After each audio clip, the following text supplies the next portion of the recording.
Perspectivas do comércio exterior. Esse é o tema de hoje do seu Agenda Econômica. Quem está conosco é a Tatiana Lacerda Prazeres, ela é secretária de Comércio Exterior do Ministério do Desenvolvimento, Indústria e Comércio Exterior. Participa dessa entrevista o jornalista Davi Meric. Doutora Tatiana, eu queria entrar um pouco na questão vital aí, que é a questão do valor agregado. E vou me permitir aqui dar alguns dados. De um total de 166,7 bilhões de dólares das exportações acumuladas no período de janeiro a agosto de 2011, os produtos básicos responderam com 47,8% do que foi exportado. Se somarmos os básicos com os semi-manufaturados, que estão bem próximos, esse total se eleva para 75,5%. Isso mostra que o Brasil continua sendo um grande exportador de primários e de matérias-primas. O que seria preciso para se mudar um pouco o rol dessas nossas exportações, para que a gente pudesse exportar no futuro produtos com maior densidade de valor agregado? Essa é uma ótima questão, é certamente um desafio muito importante para o governo e uma série de medidas vem sendo adotadas com esse objetivo.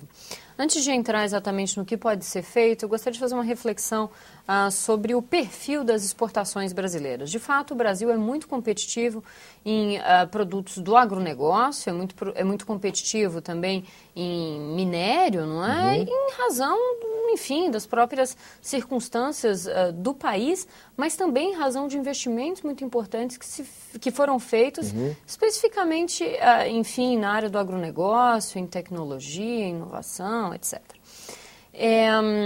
Eu gostaria de notar que as exportações brasileiras de manufaturados crescem no ritmo importante. Crescem cerca de 19%, se considerarmos aí o acumulado do ano, em comparação com o mesmo período do ano passado. A previsão de crescimento do comércio mundial do FMI é de 18%.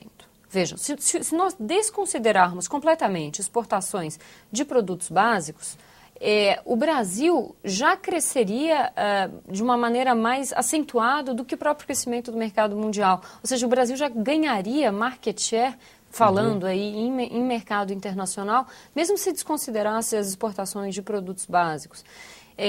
Enfim, de fato, em função dos produtos básicos crescerem num ritmo mais acelerado do que crescem as exportações de produtos manufaturados, a participação relativa dos básicos cresce, não tenha dúvida disso.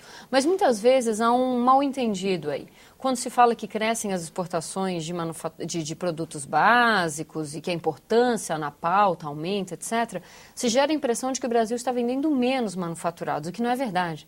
As exportações de manufaturados crescendo a um ritmo de 19% ao ano, enfim, é uma taxa muito expressiva, muito considerável e que por vezes digamos, não recebe a atenção devida em função do crescimento que de fato é muito importante. E há também o efeito preço, né, das commodities que puxa um pouco a exportação dos básicos para cima. Né? Sem dúvida. O Brasil certamente está tirando bom proveito do cenário internacional.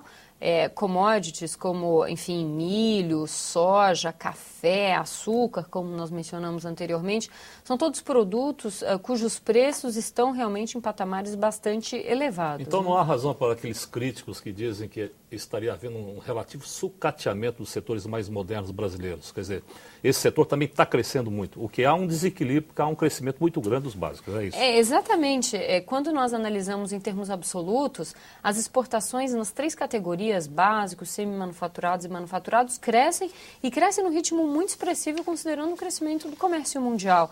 Naturalmente, em função dos básicos crescerem no ritmo mais acelerado, enfim, esse argumento da comoditização, da pauta, etc., é muitas vezes levantado. O que às vezes não se leva em conta, justamente, é o fato de que as exportações de manufaturados crescem para todas as regiões do mundo. O Brasil está encontrando mercados nesses países que nós chamamos de novas fronteiras do comércio exterior. São países, enfim, mercados menos tradicionais, novos mercados, nos quais há um potencial de inserção muito positivo para manufaturados brasileiros. A Europa Oriental é um exemplo, quer dizer, é uma área praticamente abandonada ao longo do tempo e que está entrando fortemente como destino das exportações Exatamente, brasileiras. O empresariado brasileiro está descobrindo mercados em que a concorrência talvez não seja muito acirrada, exatamente porque nesses países a taxa de crescimento é muito mais acentuada, ou seja, o potencial para que novos entrantes participem desse mercado é mais alto. Europa Oriental, norte da África, enfim, equipamentos médico-hospitalares, por exemplo, para o norte da África, enfim, experimentam um aumento considerável. A América Latina é uma região aí prioritária para manufaturados brasileiros, entre outros. No período de janeiro a agosto esse ano, as importações de bens de capital somaram 31,4 bilhões de dólares, o equivalente a 21,4% do total importado. As matérias-primas, a gente já falou sobre isso, representaram 45,9%, ou seja, 67,3 bilhões de dólares, enquanto os bens de consumo representaram 17,3%, 25,4 bilhões de dólares do total importado. Com câmbio tão favorável para os importadores, não seria o momento de aproveitar ainda mais para renovar o parque industrial do Brasil? Você não acha que esse é um momento para os empresários brasileiros falar, vamos renovar o nosso parque industrial? Sem dúvida, essa é uma excelente questão, é um momento muito propício para investimentos em modernização, sobretudo decorrentes da importação de muitas vezes máquinas, equipamentos que nos produzem no Brasil, né? Quando nós analisamos o perfil daquilo que o Brasil importa, ainda são muito importantes as importações de bens de capital, de insumos e matérias-primas para a indústria, de modo que, naturalmente, os investimentos produtivos no país são favorecidos pelo dólar, pela relação real-dólar nesse momento. Uhum. E essa relação, o real fortalecido, também beneficia de uma maneira muito importante aqueles produtos que contam muito com insumos importados. Nós estávamos falando de aeronaves, né, recentemente. Para os produtos que precisam de insumos que vêm do exterior para garantir a competitividade das exportações posteriores, esse é um momento também interessante para determinados segmentos. Mas não houve um certo exagero aqui nos bens de consumo, não, nas importações de bens de consumo? 17,3% de aumento é muita coisa, não é não? Vejam, as importações... Esse é o câmbio que está estimulando. Exatamente. O câmbio favorece as importações de bens de consumo, não tenha dúvida. Agora, as importações brasileiras no período cresceram um pouco mais de 27%. De modo que, enfim, quando nós analisamos, as importações de bens de capital cresceram 21%, matérias-primas e produtos intermediários 25%. Enfim, de maneira geral, em diferentes categorias de uso, se verifica esse aumento das importações. E bens de consumo, aí eu destacaria veículos, né? As importações de veículos nesses primeiros meses do ano, aí nessa primeira metade do ano, é bastante expressiva. Ela está dando aqui 7,3 bilhões de dólares no período de janeiro a agosto de automóveis, importação de automóveis. Não é um meio contrassenso um país que tem um parque industrial de automóveis tão complexo, tão bem montado? Essa é uma boa questão. As importações de automóveis cresceram 44% no período, não é muito acima da taxa de crescimento das importações brasileiras no geral. E, de fato, enfim, essa é uma questão importante que chama a atenção do governo. Não é hora de se adotar algum mecanismo compensatório, não? De desestímulo, aumentar um impostozinho de importação, uma coisa leve, assim. O imposto de importação para veículos já está no limite, na verdade, que o Brasil permitido pode pela OMC, adotar. né? 35%, exatamente. O que eu acho que é importante é que se adotem medidas, e o que vem sendo feito, para a competitividade da indústria brasileira, que se invista em inovação, que se invista em pesquisa e desenvolvimento, que se invista, enfim, nos demais componentes que fazem com que a indústria brasileira possa ser competitiva com o importado. Nesse ponto aí que a senhora está falando, que é a renovação do parque industrial do país, só que está ali na ponta dos números analisando, vem uma crise aí pela frente e tal. Quais são as áreas da economia brasileira que precisam ser renovadas rapidamente e fortemente para enfrentar o mundo novo que está vindo aí pela frente?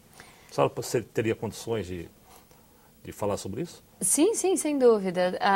Bom, nesse momento, as indústrias intensivas em mão de obra sentem o impacto da realidade internacional.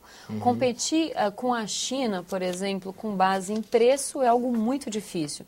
Então, esses setores, aí, por exemplo, eu me refiro a calçados, a confecções, são setores tradicionais da economia brasileira, em que, enfim, o país sempre foi um player relevante internacionalmente. Hoje são setores que sentem muito o impacto do real fortalecido, do peso da China, que de fato, em termos de preço, é praticamente imbatível, e que se vem, enfim, numa situação em que investimento em inovação, em design, em marca, em diferenciação de produto, em segmentação, enfim, há uma agenda positiva que precisa ser enfrentada, principalmente pelos setores intensivos em mão de obra.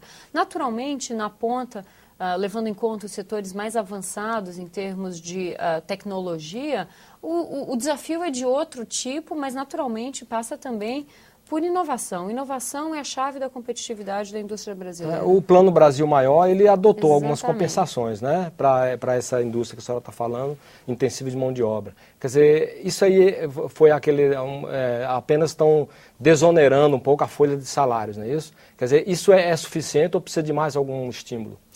O Plano Brasil Maior agrega uma série de medidas que vão ao encontro da necessidade de se aumentar a competitividade da indústria brasileira. Vamos relembrar um pouquinho quais foram as medidas adotadas? Claro, claro. O Plano Brasil Maior adota medidas que se relacionam com desoneração, que se relacionam com financiamento, com promoção do comércio exterior, com qualificação da mão de obra, enfim, se trata de fato de um conjunto de medidas que buscam justamente a competitividade. Melhorou o quadro por meio da defesa comercial, né? Defesa comercial é de fato algo muito importante. Investimentos em inovação, como nós estávamos falando, foram ampliados de maneira substantiva.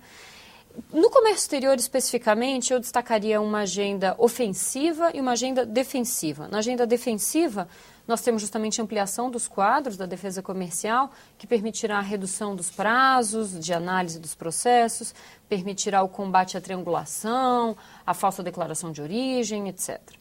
Na agenda ofensiva, nós temos aumento, financiamento às exportações de empresas de menor porte.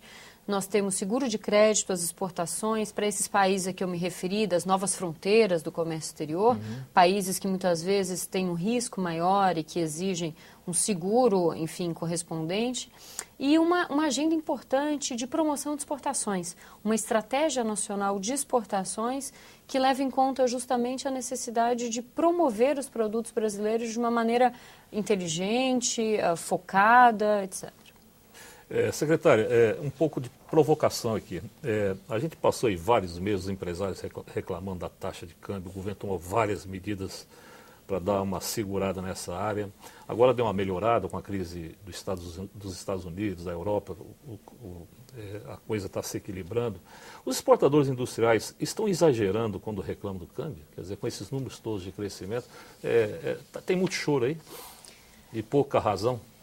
Não, veja, de fato o câmbio ainda no patamar que se encontra hoje favorece muito as importações e dificulta as exportações. Eu acho que, enfim, é razoável se admitir isso.